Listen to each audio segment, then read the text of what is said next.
requirements had increased so significantly that we realized we may not be able to manage the 65 part. So it remains 80 years. Persons with disability tracked in the electoral roll and COVID-19 suspect or affected persons all shall be taken care of, and in that we are following regarding the COVID-19. Even in Rajya Sabha, one or two MLAs who were suspected, they had to vote, cast their votes at the very end after everybody else had gone through the voting process. Special protocol has been, there is also a facility of postal ballots wherever required or wherever asked for. We will also be deploying a lot of teams to ensure this process, as have been employed, and that we get a lot of cooperation. I am wanting to tell you that we get a lot of cooperation from civil society we have been getting in the past, and I am sure we will get now also. Special protocol has been devised for electors who are COVID positive, suspect, quarantine, so that such citizens are able to exercise their franchise without in any way jeopardizing the health of other voters. COVID-19 patients who are quarantined will be able to cast their vote at the last day of the hour, poll day, at their respective polling stations, as I said earlier, under the supervision of health authorities, strictly following the laid down measures. This is besides the option of postal facility already extended to them. Nodal health officers will also be appointed at the state district level to oversee COVID-19 related arrangements and preventive measures during the entire electoral process. In order to further decongest polling spaces and allow more free movement of the voters, polling time has been increased.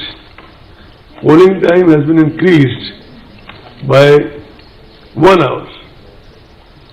Polling will now be held from 7 a.m. to 6 p.m. instead of 7 a.m. to 5 p.m. earlier.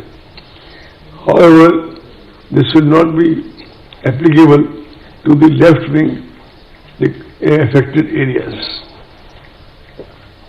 Nomination form and affidavit can now be filled up online and print out submitted to RO. Offline is also allowed, but online is also been introduced. Besides all this, security money can also be deposited through online mode. Candidates can also seek electoral certification digitally. The number of persons accompanying a candidate for submission of nomination has been restricted to 2. I repeat 2. And the number of vehicles shall be restricted to 2. I repeat 2. Door-to-door campaigning has been restricted to 5 persons, including the candidate. Road shows are allowed, subject to the convoy being broken after every 5 vehicles. All election meetings and gatherings will have to adhere strictly to the health and safety protocols and shall be monitored at all levels by the election and health machinery in the field in the various districts of Bihar. I want to dispel doubts, friends, that all physical contact has been prohibited in election meetings and campaigning. In fact, the very fact that instead of talking to each other virtually today, we may not be accommodate all of you, but we still have made an effort to at least talk in person. Is an indication from the side of Election Commission that all this propaganda going on in certain sections, that only virtual campaigning will happen, etc., has been quite widely off the mark.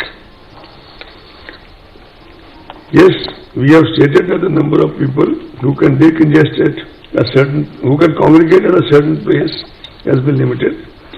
The DEOs shall identify dedicated grounds in advance where public gatherings can take place with social distancing norms clearly marked to ensure the safety of the attendants. I must report to you that already this exercise has been completed by DEOs In fact, even within the commission now, we have a list of such grounds available district-wise, although this is not for commission to kind of take any kind of day-to-day call on this. It is for the CEO and the district magistrates. But we've got all the information. And the DEOs have been instructed to kind of already do the circling, etc., as per the COVID norms. That has been done by the CEO of Bihar. A committee of officers was set up at the commission to chalk out broad guidelines for conducting elections amid COVID. This committee was chaired by Shri Umesh Sinha, Secretary General. And it had various stakeholders, many of them contacted virtually. And they had detailed deliberations with the chief electoral officers of various states, UTs, just to have a feedback or various suggestions and inputs. The commission also took inputs of political parties. They were initially given some time, they wanted some more time, which was extended as they desired. And the commission had a feedback from all the political parties with us, considering all the relevant factors and circumstances and keeping in view the safety norms specified by MHA. Broad and detailed guidelines were issued by the Commission for the conduct of elections and by-elections during sometime in August 2020. These guidelines have already been adopted to Government of Bihar, and these guidelines are available on the ECI website and I think made available to most of you by Ashifali ji.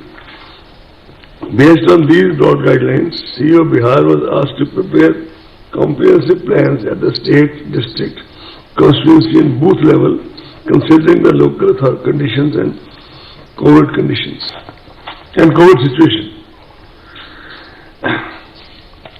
And these guidelines establish standard protocols of sanitization, wearing of masks, use of BP, sugar, जोड़ों का दर्द, liver खराब, kidney